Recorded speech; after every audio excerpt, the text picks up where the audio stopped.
बिस्मिल्लाहिर्रहमानिर्रहीम, अस्सलामुअलैकुम and a very good morning. Good morning public में आपको खुश आमदीद कहेंगे। मैं हूँ अरमला हसन। उम्मीद करती हूँ आप बिल्कुल ठीक ठाक होंगे, आपकी सुबह अच्छी हुई होगी, चाय आपको मिल गई होगी, अच्छी अच्छी चाय पी रहे होंगे और आप साथ टीवी अगर लगा के बैठे हैं तो कोई बात नहीं, हम आपको इंटरटेन तो नहीं कह सकते, इन्फॉर्मेशन देने के लिए आए हैं। दो कि आप इट डिपेंड्स कि हम आपको कैसी खबरें देते हैं, आप अपने आप को इंटरटेन उन खबरों से कर सकते हैं या नहीं कर सकते। अच्छी बुरी खबरें हम रोज़ कोशिश करते हैं आपको सुबह दें। सुबह सुबह अच्छी खबर ढूंढनी पड़ रही है मुझे, ये बहुत बड़ा मेरा मसला चल रहा है कि जब भी मैं कोई अखबार या कोई ऐसी चीज़ खोलती हूँ, मैं सोचती हूँ कि आज मैंने शो का आगाज़ अच्छी खबर से करना है, बट अनफॉर्चुनेटली कुछ ऐसा नहीं है जो मैं आपको अच्छी खबर की शक्ल में सुबह सुबह सुनाऊँ। लेकिन स्टिल मैं अपनी एनर्जी अच्छी रखती हूँ ताकि अगर मैं आपको कोई खुदा न खास्ता अच्छी बात या बुरी खबर भी सुना रही हूँ तो उसमें मेरी एनर्जी ठीक हो, ताकि आपको वो इतनी ज़ोर से फील ना हो कि आपको मैंने बहुत सुबह सुबह एक हेवी डोज दे दी है। बट स्टिल जी, पॉलिटिकल मामलात हम आगाज़ में करते हैं और पॉलिटिकल अनस्टेबिलिटी की वजह से हमारे पास अनफॉर्चुनेटली कुछ अच्छी खबरें नहीं होती हैं। आज भी हमारे पास जी कुछ समातों के हवाले से जो अदालत में हुई हैं उस पर कुछ इन्फॉर्मेशन है। दिन फिर जो पॉलिटिकल सिनेरियो है उस पर भी हम बात करेंगे। कल जी बल्ले के निशान को लेकर सुप्रीम कोर्ट में कुछ इख्तलाफात देखने में और पीटीआई को लेवल प्लेइंग फील्ड के हवाले से भी फैसला ना मिलने से मुतल्लिक भी जो एक मुख्तलिफ जजेस की आपस में कुछ बहसी हुई। क्या पीटीआई को बल्ले के निशान से महरूम करना ही तमाम तर तनाज़े की वजह बना, इस पर भी बात करेंगे। साथ साथ डॉक्टर आरिफ अलवी साहब का एक हालिया बयान आया है कि मुल्क में जो एहतसाब है वो करना नामुमकिन है और वो मुकम्मल तौर पर हिम्मत हार चुके हैं। इस स्टेटमेंट के पीछे क्या मुहर्रिकात हैं, उनको ऐसा बयान देने की ज़रूरत क्यों पेश आई? क्या जो तहरीक इंसाफ एहतसाब का बयानिया बनाकर मैंडेट लेकर हुकूमत में आई थी, क्यों अब उन्हीं के रिप्रेजेंटेटिव्स ये कह रहे हैं कि जिस मुल्क में एहतसाब नामुमकिन है? और इमरान खान साहब जब भी अपोजिशन में रहे हैं, जब भी उन्होंने आकर या इलेक्शन से पहले जितनी भी कैंपेन है, एहतसाब का बयानिया उनकी इस कैंपेन का एक बहुत मेजर हिस्सा रहा है। और अब मुस्लिम लीग नून के हवाले से भी एहतसाब का बयानिया आगाज़ में उन्होंने अपनाया, लेकिन बाद में फिर उन्होंने उसको रद्द कर दिया। दूसरी जानिब जी फैसल वाडा साहब आए रोज़ कोई ना कोई स्टेटमेंट देते रहते हैं और उनकी स्टेटमेंट्स की वजह से जो एक खलबली सी मचती है, क्या वो खलबली अब भी मचती रहेगी या सिर्फ ये बयानात की हद तक ही मामला है? इस सारे पे तज्जिया ले लेते हैं। सज्जाद मीर साहब हमारे साथ मौजूद है, सीनियर सहाफ़ी तज्जियाकार, उनको खुश आमदीद कहते हैं। Thank you very much Sajjad साहब, बहुत शुक्रिया कि आपने हमें ज्वाइन किया। सबसे पहले तो ये जो कल अदालत के अंदर हम जजेस के दरमियान एक जो कह ले बहस व मुबाहिसा हमें देखने में आया, जिसमें पीटीआई का चाहे बल्ले का निशान हो या लेवल प्लेइंग फील्ड का मामला हो, ये मामलात आपको किस तरफ जाते हुए नज़र आ रहे हैं? असल बात यह है जी, सबसे बड़ी बात यह है कि हमारे अदारों के दरमियान तसादम होता तो साफ दिखाई देता था। लगता था कि एक तरफ हमारी इस्टेब्लिशमेंट है और दूसरी तरफ अदलिया अपना रंग दिखा रही है। लेकिन इस वक्त ये भी नज़र आता है कि अदलिया में तकसीम बहुत वाज़ेह है। ये नहीं हुआ कभी अदलिया के अंदर कार्रवाई के दौरान जजों ने अदालत ही के फ़ैसले के बारे में कोई राय ज़ाहिर की हो, और वो भी एक मनफी राय ज़ाहिर की हो। बल्ले के निशान पर अगर मुनीब अख्तर ने कुछ कहा है तो कहने का मतलब ये था कि जो फैसला आपने किया था वो गोया गलत था। और ख़ुद मुनीब अख्तर के जो फैसले थे उसके बारे में भी कौमी राय जो है वो मुनक़सिम है, कोई उनके हक़ में नहीं जाती। वो मशहूर फ़ैसला जिसके हवाले से पंजाब की हुकूमत टॉपल हुई थी और हमजा शहबाज की हुकूमत गई थी और एक नई हुकूमत बनी थी, वो इन्हीं का लिखा हुआ फैसला था, इन्हीं का किया हुआ फैसला था। तो जजेस खुद लगता है कि बड़े बाइस हैं। इस्लामाबाद हाई कोर्ट ख़ास तौर पर साफ दिखाई देता है कि वो पीटीआई को बहुत सी रिलीफ देने के मूड में दिखाई देता है। कानूनी तौर पर बात दुरुस्त हो या गलत हो, अगर उनके ख़िलाफ़ पीटीआई के ख़िलाफ़ फ़ैसले हेस्ट में हुए हैं और कानूनी तकाज़े पूरे किए बगैर हुए हैं, तो इस तरह ये फ़ैसले भी जो हो रहे हैं, मतलब साइफ़र केस का फ़ैसला है, इस कह देना इसका मतलब ये है कि आइंदा से आप सिक्योरिटी के किसी मसले को जो भी पैदा होगा उस पर जो भी खेल खेलना चाहेगा हुक्मरान खेल ले, और कौम उससे ना पूछ सके, ना कानून से पूछ सके, ना आइन उससे पूछ सके। ये बहुत से सवाल आते हैं जो पहली बार हमारे सामने पेश हुए हैं। ये जुर्रत और बहादुरी का मुजाहरा नहीं है, ये आपको कानून की बालादस्ती को कायम रखने के लिए कानून का एहतराम कराना पड़ेगा। सुप्रीम कोर्ट ने बड़ी जुर्रत के साथ बरतानी हाई कमीशन को लिखा था कि हमारे फैसले पर आप एतराज़ नहीं कर सकते बल्ले के निशान पर, क्योंकि हमने जो फैसला किया है वो पाकिस्तान के कानून के ऐन मुताबिक ये देख लीजिए, और फैसला इन्होंने बरतानिया की अदालत को ही भेज दिया कि आप पढ़ लीजिए कि हमारे कानून के मुताबिक है कि नहीं है। एक तरफ कानून होता है, एक तरफ पॉपुलिज्म होती है। आप पब्लिक ओपिनियन में एक बात को पॉपुलर समझते हैं, पॉपुलिज्म होती है या आपका माइंड सेट होता है। अगर सुप्रीम कोर्ट के जजेस का एक माइंड सेट होता भी है, जैसे कि अमेरिका में है, कोई डेमोक्रेट है, कोई रिपब्लिकन है, लेकिन उसके बावजूद भी वो कोर्ट में अपने फैसले करते हुए नजर आते हैं कि वो इंसाफ के तराजू को हाथ में पकड़े बैठे हैं, अपनी पार्टी का परचम लेकर ही बैठे हुए हैं। तो ये जो एक तासुर पैदा होना शुरू हो गया है अदलिया के हवाले से, ये कोई अच्छा नहीं है। एक उनकी अपनी डिवाइड का, और जो बहुत खतरनाक बात है वो अदलिया की किसी भी वक्त जो हमारी एस्टेब्लिशमेंट के साथ हमारे सिक्योरिटी इदारे जिससे हमारी मुल्क की सलामती वाबस्ता है और जो दुनिया भर में जिनके ज़िम्मे बहुत एक अहम मामला हुआ करते हैं, हसास और नाजुक मामला, उनसे टकराव का जो अंदेशा पैदा हुआ है वो कोई अच्छी सूरत हाल नहीं, वो कोई अच्छा ट्रेंड नहीं है। एब्सोल्युटली। जैसे आजमी साहब ने भी खुद भी बात की कि इस्लामाबाद हाई कोर्ट एक तरफ हमें रिलीफ देती हुई नज़र आ रही है कहीं ना कहीं मुकदमात के हवाले से, और जैसे आपने साइफर केस का भी हवाला दिया, लेकिन दूसरी जानिब सुप्रीम कोर्ट के जो जजेस हैं, या स्पेसिफिकली हम चीफ जस्टिस की बात करें तो तहरीक इंसाफ उनकी जो कह रहे हैं जी, उनकी आने के बाद से हमें इंसाफ की जो राह है उसमें रुकावटें आ रही हैं और उनकी सेटिस्फेक्शन नहीं है। फैसलों से इख्तलाफ करना एक जगह, लेकिन अब जो तहरीक इंसाफ शख्सियात से इख्तलाफ कर रही है, जिसमें चीफ जस्टिस साहब का उन्होंने जिक्र किया है, आप ये मामला भी किस हद तक समझते हैं कि ये एक अच्छा ट्रेंड नहीं है कि आप किसी के जजेस के या अदालत के फैसलों से तो इख्तलाफ कर सकते हैं, लेकिन जब एक पर्सनालिटी या एक स्पेसिफिक शख्सियत को टारगेट किया जाता है उन फैसलों की नज़र में, इस हवाले से कमेंट दीजिएगा। वो प्रेशराइज करना चाहते हैं चीफ जस्टिस को। वैसे उन्हें अब शर्म आनी चाहिए। अब उन्होंने खुद एतराफ़ कर दिया कि उन्होंने काजी फायज ईसा के खिलाफ जो रेफरेंस दायर किया था वो गलत था और बोगस था।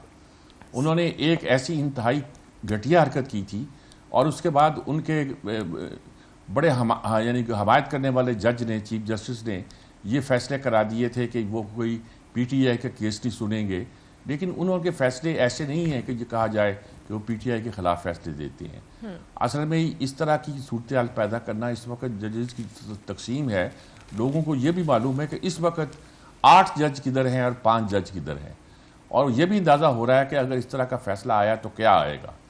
और अगर चीफ जस्टिस चाहते तो इस फैसले से बचने के लिए वो ऐसा बेंच तश्कील देते जो उनकी मर्जी का होता।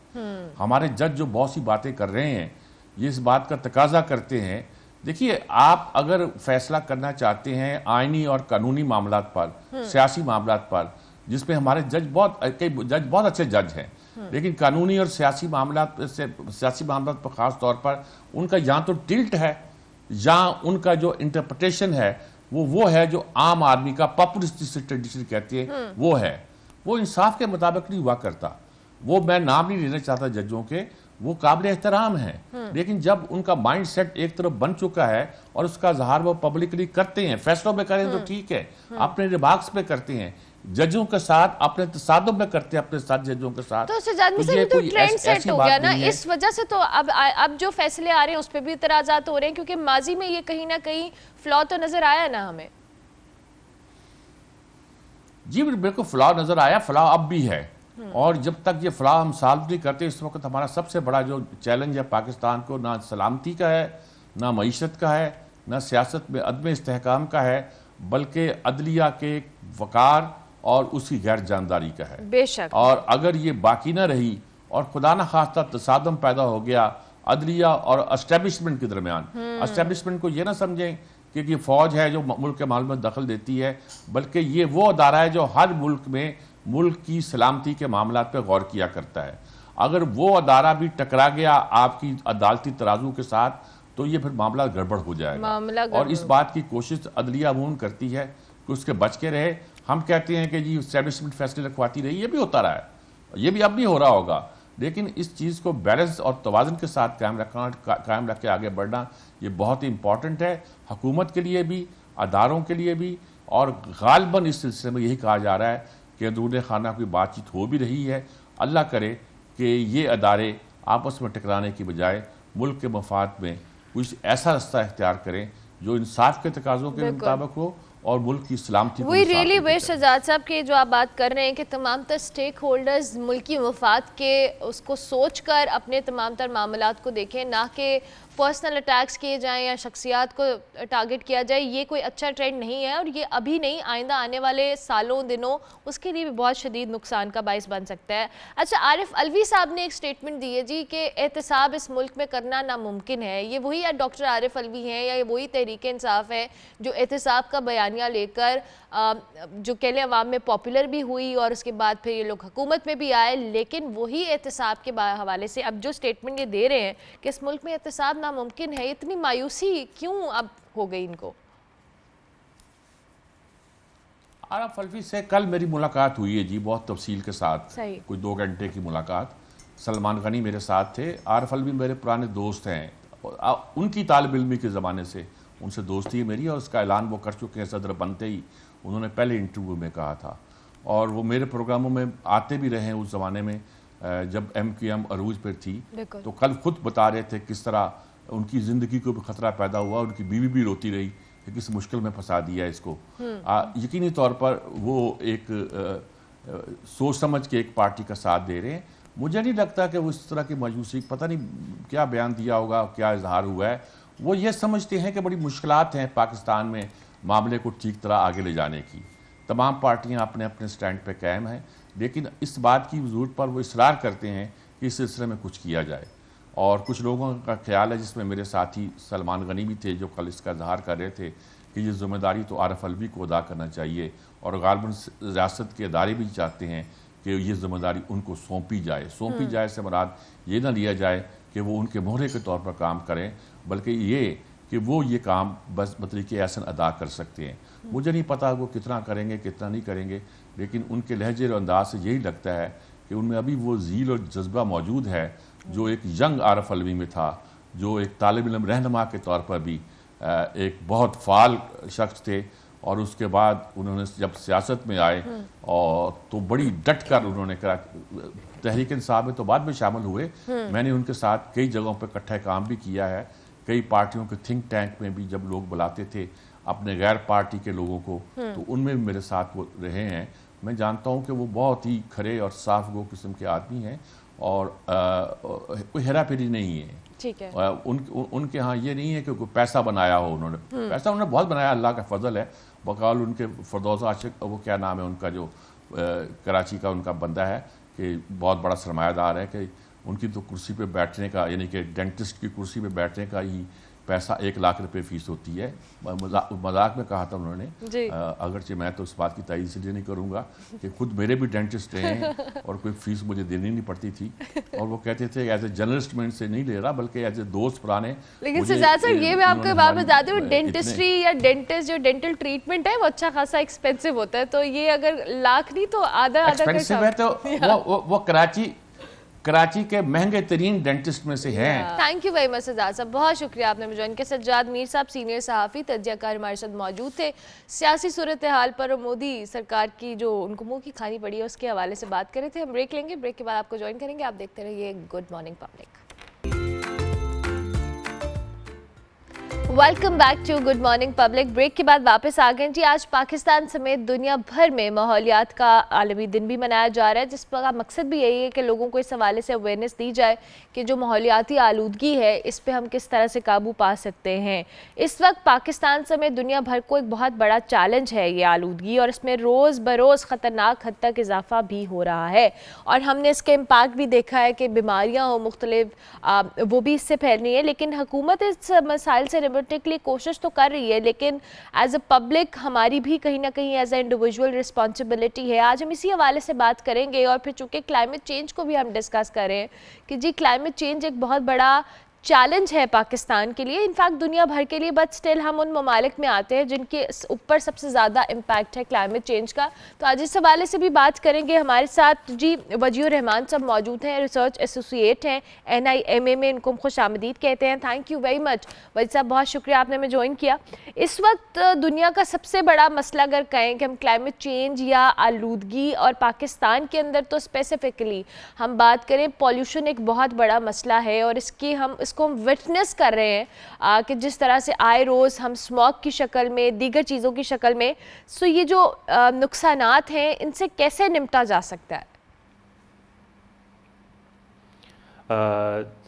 Thank you Ramala for having me. बिल्कुल आपने सही कहा कि पाकिस्तान उन ममालिक में से एक है जो सबसे ज़्यादा क्लाइमेट चेंज और माहौलियाती तब्दीली का शिकार हो रहे हैं। और इन सब में सबसे ज़्यादा जो है वो फ़िज़ाई आलूदगी, पानी की आलूदगी और सॉलिड वेस्ट, ये टॉप में हैं। और उसके बाद जो है सबसे ज़्यादा समुद्री आलूदगी, जिसको हम लैंड पे रहने वालों को इतना ज़्यादा उसका इदराक नहीं है, लेकिन वो उसी हिसाब से बल्कि उससे ज़्यादा मैग्नीट्यूड पे हो रही है।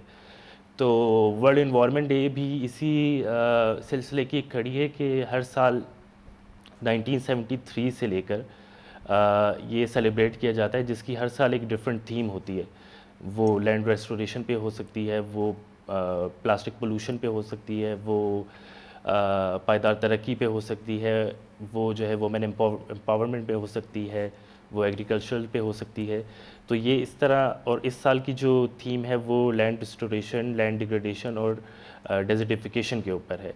पाकिस्तान जो कंट्री है वो उसका जो फिज़िकल लोकेशन है वो ग्लोब में वो एक एरिड रीजन में है, यानी वो it's a semi dry land, ठीक है। जहाँ पे एग्रीकल्चर जो है वो या तो मानसून की रेनफॉल की वजह से या जो रिवर फ्लो की वजह से है वो उससे जो है हो पाता है। अब अगर मानसून क्लाइमेट चेंज की वजह से वेदर पैटर्न शिफ्ट हो रहे हैं और बारिशों का पैटर्न जो है वो डिस्टर्ब हो रहा है, उसकी वजह से हमारा पूरा फूड चेन जो एग्रीकल्चर की वजह से एक सदियों से चलता हुआ आ रहा है वो डिस्टर्ब हो गया। जिस तरह आप रिसेंटली देख सकते हैं कि मार्च के महीने में कितनी रेनफॉल हुई और सर्दियों का पैटर्न पाकिस्तान में इस साल कितना लिमिटेड रहा। मेरे ख्याल से एक महीने भी नहीं रहा होगा ये। तो बिल्कुल क्लाइमेट चेंज के इम्पैक्ट्स पाकिस्तान में सबसे ज़्यादा प्रोनाउंस्ड हैं, आई बिलीव। और पाकिस्तान में बिल्कुल डेफिनेटली अब इससे निपटने की हमें ज़ाहिर है ज़रूरत है। अच्छा वजी साहब, जिस तरह से आपने ख़ुद भी कहा कि हमारा जो एक लैंड है या ग्लोबली हम जहाँ पे मौजूद हैं वहाँ पे ड्राइनेस एक फैक्टर है, बट स्टिल हम ग्लेशियर्स और दीगर बारिशों पर या नेचुरल रिसोर्स के ऊपर रिलाई करते हैं फॉर एग्रीकल्चर एंड दीगर चीज़ों को लेकर। सो अब तो जो क्लाइमेट चेंज का हम इम्पैक्ट देख रहे हैं इसमें हमारे ग्लेशियर्स हों, इनका पिघलना हो, या हमारे सीजन्स का प्रोलॉन्ग होना हो, अनएक्सपेक्टेड किस्म की या जो कह लें बारिशें, और उसके साथ साथ बारिशों का होना हो, उसके साथ हम दीगर चीज़ों की बात कर रहे हैं। सो ये सारे चैलेंजेस जो हैं ये कहीं ना कहीं लॉन्ग टर्म हमें इसके लिए कुछ ना कुछ प्लान करना होगा। बिल्कुल डेफिनेटली आई थिंक प्लानिंग जो है वो लॉन्ग टर्म ही हो सकती है, बिकॉज़ अगर हम कॉलोनियल एरा की बात करें, जब यहाँ पर ब्रिटिशर्स आए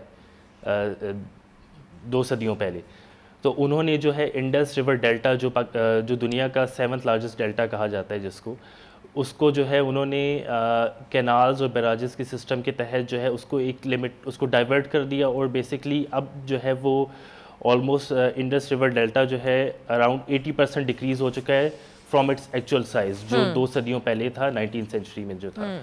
तो ये हम लॉन्ग टर्म इम्पैक्ट्स उसके देख सकते हैं। तो इसी वजह से उस ज़माने में डेफिनेटली जो इन्वायरमेंटल इम्पैक्ट असेसमेंट और जो ग्रेटर लेवल पे जो EIAs जो होती थी वो डेफिनेटली उनका कॉन्सेप्ट नहीं था, लेकिन अब जो है हम डिसीजन मेकिंग जो है वो गवर्नमेंट के लेवल पे, ऑर्गेनाइजेशन लेवल पे इन सब टूल्स को इस्तेमाल करते हुए कर सकते हैं। अब जिस तरह फॉर एग्जांपल मैंने दरिया सिंध के डेल्टा की एग्जांपल दी। अब दरिया सिंध के डेल्टा की वजह से जो है पाकिस्तान की फ़िशरीज़ प्रोडक्शन जो है वो इंडस डेल्टा की अराउंड 70% डिपेंडेंट है। अब जिस तरह इंडस डेल्टा डिक्रीज़ हो रहा है तो साहिली पट्टी पे जो पाकिस्तान की फ़िश और श्रिम्प और दूसरे जो सी फूड हैं उनकी जो प्रेजेंस है वो बहुत कम हो गई है। अपार्ट फ्रॉम पोल्यूशन है और क्लाइमेट चेंज है, इन सब को चीज़ों को मिला के पाकिस्तान की कोस्टल बेल्ट जो है वो अराउंड ग्लोबली जो है 90% ओशन फिश स्टॉक जो है वो डिप्लीट हो चुके हैं। यानी 90 जितने टोटल 90% फिश स्टॉक हैं वो अब या तो ऑलरेडी ख़त्म हो चुके हैं या उनमें जो है वो डाइवर्सिटी नहीं प्रोड्यूस हो रही। तो अब पाकिस्तान जो एक मैरीटाइम नेशन है जिसका एक more than 1000 kilometre coast line है, उसका सिर्फ 2%, उसकी आबादी का 2% जो है वो सिर्फ फूड कंजम्पशन वो सिर्फ ओशन से आती है। बाकी सारी अराउंड 95 to 98% प्रोडक्शन जो है वो लैंड से आती है। अब ये सारा लैंड जो क्लाइमेट चेंज, डिग्रेडेशन, डिफॉरेस्टेशन की वजह से जो डिग्रेड हो रहा है, हमें अब चाहिए अब जो हमें प्लानिंग जो गवर्नमेंट लेवल की होगी उसमें हमें इस बात का ख्याल रखना चाहिए कि अगर हम लैंड डिग्रेड कर रहे हैं तो इसको भी सोल्यूशन इसका लॉन्ग टर्म निकालें, प्लस अल्टरनेटिव सोल्यूशन देखें जो कि समंदर की तरफ है। ठीक है। समंदर जो इतना बड़ी हमारी साहिली पट्टी है उसमें से हम फूड को जो है वो एक सोर्स बनाएं। फूड कलनरी जो इंटीग्रेशन है पाकिस्तान में, अब ज़्यादा लोगों को मछली पसंद भी नहीं होती, लेकिन अब जो है वो एक ऐसा लेवल आ चुका है जब हमें से इस प्रोटीन सोर्स को, फिश प्रोटीन सोर्स को हमें अपनी डाइट में इंक्लूड करना पड़ेगा और ऐसे सिस्टम बनाने पड़ेंगे कि कराची की मछली जो है वो गिलगित या पिंडी या इस्लामाबाद तक आ सके फ्रोजन विदाउट बीइंग स्पॉइल्ड। ठीक है। अब हुए बगैर वो अच्छा, यहाँ पर आ सके। सॉरी वजी साहब, मैं आपको इंटरप्ट कर रही हूँ क्योंकि ज़ाहिर है मेरे पास टाइम भी उस तरह से है। मैं आपसे ज़रूर एक सवाल ऐड करना चाहूँगी कि चूँकि अब आप इस हवाले से रिसर्च भी कर रहे हैं और पाकिस्तान की मैरीटाइम को लेकर आपने एक बड़ी बेहतर अंदाज में बताया भी है, बट अब आपकी रिसर्च बेस्ड जो एनालिसिस है इसमें आपको क्या चीज़ें लगती हैं कि फॉर द टाइम बीइंग या फौरी तौर के ऊपर हम ये इक़दामात करें तो हमारी चीज़ें बेहतरी हो सकती हैं? क्योंकि हमने इस कन्वर्सेशन का आगाज़ ही इस बात से किया था कि पाकिस्तान की शायद इस क्लाइमेट चेंज या दीगर चीज़ों को लेकर कंट्रीब्यूशन इतनी नहीं है, बट उसके चैलेंजेस कहीं ना कहीं सबसे ज़्यादा पाकिस्तान जैसे ममालिक के ऊपर ही हैं। बिल्कुल बिल्कुल, आपने बिल्कुल सही कहा। अगर हम टॉप से बात करें, because obviously individual contribution count करती है। Individual contribution could be just planting trees और प्रिजर्विंग वाटर, लेकिन इंडिविजुअल से ज़्यादा जो हमारे लेवल पे कंट्रीब्यूशन काउंट करेगी वो गवर्नमेंट ऑर्गेनाइजेशंस और कॉर्पोरेट्स की काउंट करेगी। गवर्नमेंट के लेवल पे जो हमारी नीमा में रिसर्च हो रही है उसमें एक हमारा नीमा ने एक वर्ल्ड एनवायरनमेंट डे पे कल ही एक सेमिनार ऑर्गेनाइज करवाया इस्लामाबाद में, जिसमें advisor to prime minister mister Meena was the chief guest. उस सेमिनार में जो एक तजवीज़ सामने आई कि पाकिस्तान का कोस्टल एक्ट मौजूद नहीं है और कोस्टल एक्ट को बनाया जाए, जिसकी वजह से जो है वो पाकिस्तान की कोस्टल बेल्ट को रिहेबिलिटेट करने में, उसके लैंड रिस्टोर करने में और उसके अंदर से जो बेनिफिट रीव कर सकते हैं उसको मैक्सिमाइज़ करने में मदद मिलेगी। उसके अलावा पाकिस्तान में क्लाइमेट चेंज जो है वो एक मिनिस्ट्री है और जो मैरीटाइम सेक्टर जो है वो 20 से 30 सब सेक्टर्स को पे मुश्तमिल है और क्लाइमेट चेंज उन सब सेक्टर्स को जो है मुतासिर करता है। तो नीमा की एक हमेशा तजवीज़ रही है जिसके लिए हम गवर्नमेंट और नेशनल सिक्योरिटी काउंसिल लेवल पे भी लॉबी करते हैं कि वो है the establishment of A dedicated national maritime authority. जिस तरह नादरा, ओगरा, पेपरा अथॉरिटीज़ हैं, उस तरह एक नेशनल मैरीटाइम अथॉरिटी का तजवीज़ दी गई है, जिसकी वजह से जो सारे मैरीटाइम मैटर्स हैं वो under one roof, under one authority manage किए जाएंगे। तो it would is the ministry of maritime affairs as well and the provincial ministries, उनकी जो है वो वर्किंग को आसान किया जाएगा। तो these are one of the recommendation that NIMA has forwarded. ठीक हो गया, थैंक यू वेरी मच वजी साहब, बहुत शुक्रिया कि आपने में ज्वाइन किया। वजी उर रहमान हमारे साथ मौजूद थे, रिसर्च एसोसिएट हैं, पाकिस्तान को क्लाइमेट चेंज से या आलूदगी से जो चैलेंजेस हैं उसके हवाले से बात कर रहे थे। हम ब्रेक लेते हैं, ब्रेक के बाद वापस आते हैं। आप देखते रहिए good morning public. Very interesting, क्या मैंने नहीं वैसे पहले कभी देखा ऐसा कि इतनी मुख्तलिफ रेसिपीज़ ट्राई की जाए आम के साथ, चूँकि आम का मौसम आ चुका है और बहुत सारी इकसाम होती है आम की, और ये हमने कुछ सिंध के हवाले से आपको दिखाई है रेसिपीज़ कि आप कैसे आम खा सकते हैं। दो कि हम पता नहीं, मुझे तो आम बस पता है कि ऐसे ही फ्रूट के तौर पे खाते हैं, लेकिन वेरी इंटरेस्टिंग। सो हमने सोचा कि आप इस वेदर में आम की मुख्तलिफ रेसिपीज़ को ट्राई भी कर सकते हैं। ये तो थे जी, हमने आपको कुछ बताया खाने पीने के हवाले से। अब हम बात करेंगे कुछ क्रिकेट वर्ल्ड कप की। जी, आपको पता है T20 वर्ल्ड कप में मैचेस का सिलसिला जारी है। 7वां मैच है जिसमें नीदरलैंड्स ने नेपाल को 6 विकेटों से शिकस्त दे दी है, जबकि स्कॉटलैंड और इंग्लैंड का जो मैच है वो बारिश की वजह से मंसूख हो गया है। पाकिस्तानी टीम जो है वो कल अपना मैच खेलेगी यूएसए के ख़िलाफ़ और 6 जून को। और अमेरिका के हवाले से हम बात करें तो जी वो T20 वर्ल्ड कप में जो अपना आगाज़ है बड़ा अच्छा कर चुका है कनाडा को शिकस्त देकर। पाकिस्तान और यूएसए के मैच से पहले इमाद वसीम जो है ऑलराउंडर वो कुछ इंजरी या स्ट्रेन की वजह से नहीं खेल पा रहे हैं और वो वर्ल्ड कप के पहले मैच को नहीं खेलेंगे। इमाद वसीम की गैर मौजूदगी में जी टीम में ऑब्वियसली चूँकि एक ऑलराउंडर का मिसिंग होना है, उसके अलावा दीगर भी ओवरऑल टीम की हालात वाक़यात जो कि हम मुख्तलिफ आगे मैचेस को डिस्कस कर रहे हैं कि जी आगे बहुत हाई वोल्टेज मैचेस आएंगे जिसको पाकिस्तानी टीम के लिए एक बड़ा चैलेंज भी होगा, उसको अच्छा खेलना भी पड़ेगा। सो इस पे तमाम तर चीज़ों पे तजिया ले लेते हैं। आकिब कुरैशी हमारे साथ मौजूद हैं, स्पोर्ट्स एनालिस्ट हैं, उनको हम खुश आमदीद कहते हैं। Thank you very much Aqib. कैसे हैं आप, ठीक हैं? जी मैं ठीक हूँ, अल्लाह का शुक्र। आप? बिल्कुल ठीक ठाक। आकिब साहब, ये तो हो गया कुछ मैचेस का जो भी स्टार्ट हुआ है, आहिस्ता आहिस्ता इस T20 वर्ल्ड कप का मोमेंटम बन रहा है।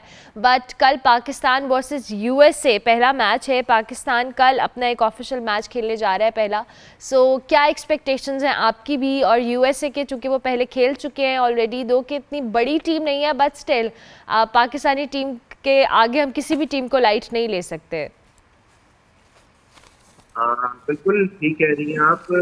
मेरी भी एक्सपेक्टेशन ऐसी है और मेरी भी फीलिंग ऐसी का पूरी पाकिस्तानी कौम की है, क्योंकि हमारी टीम ने हमें आगे तक की डाल दी है कि यूएसए के खिलाफ ही खेलें तो हमें ज़रा डर सा महसूस होता है, और हम अगर ऑस्ट्रेलिया के खिलाफ खेलें तब हमें ऑस्ट्रेलिया की फीलिंग आना शुरू होती है।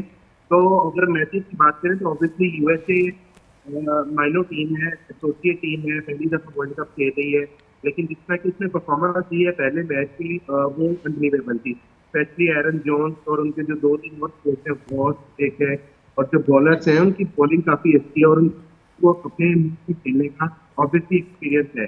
लेकिन as a patriotic Pakistan cricket team इतनी भी माटी नहीं है जितनी पाकिस्तानी समझ बैठे। मेरे ख्याल से पाकिस्तान की टीम जो है वन साइडेड टीम में जीतेगी यूएसए के खिलाफ, लेकिन हमें मसला किस चीज़ से आएगा, हमें मुकाबला करना है यूएसए के साथ मौसम का और वहाँ की कंडीशंस का। कंडीशंस है वो इस वक्त पाकिस्तान की फेवर में नहीं जा पा रहे हैं। जिसका पाकिस्तान अभी 2 दिन पहले भी पाकिस्तान की जो प्रैक्टिस सेशन था वो मुतासिर हुआ क्योंकि लाइट रीजन था। फिर कुछ अरेंजमेंट से भी बातचीत हो रही है कि अरेंजमेंट कुछ पूरा मार्च नहीं है, जिसकी वजह से टीमों को मुश्किल का सामना है। पाकिस्तान के बैट्समैन बल्लेबाजों ने जो है वो एक जगह प्रैक्टिस की, जबकि बॉलर्स ने दूसरी जगह प्रैक्टिस की। तो ये चीज़ें फिर आईसीसी का इवेंट है, ये सबसे बड़े मुल्क में हो रही है, यूएसए में पहली दफ़ा हो रहा है। थोड़ा सा हमें मार्जिन देना पड़ेगा यूएसए को, लेकिन on the other hand match की अगर बात करें तो ऑब्वियसली मैच अच्छा होगा। और अभी आपने जिसका इमाद वसीम की बात की है तो इमाद वसीम का ना होना पाकिस्तान टीम के लिए बहुत नुकसान भी हो सकता है। अच्छा। क्योंकि इमाद वसीम का सीपीएल में मैं आपको अगर रिकॉर्ड बताऊं तो बड़ा अच्छा है। उनके 54 मैचेस हैं सीपीएल में जो कैरेबियन प्रीमियर लीग है, और 625 रन है और 61 विकेट है। तो इमाद वसीम को अच्छा खासा एक्सपीरियंस है इस तरह की कंडीशन से खेलने का, लेकिन अनफॉर्चुनेटली वो पहला मैच जो है वो नहीं खेल सकेंगे ड्यू टू साइड से।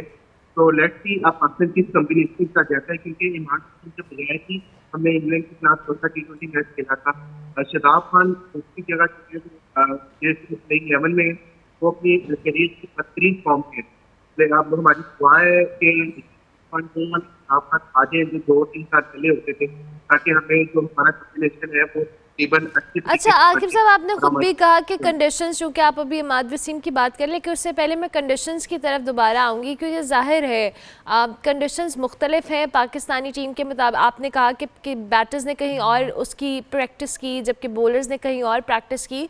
तो अब इन कंडीशंस के अंदर जो कि पाकिस्तान के लिए सूटेबल नहीं है, तो आपको लगता है कि स्ट्रैटेजी या दीगर चीज़ें हमें कुछ और डिफरेंट सोचनी पड़ेंगी ऑन ग्राउंड? इस पर कैप्टन की रिस्पॉन्सिबिलिटी भी बहुत बढ़ जाती है।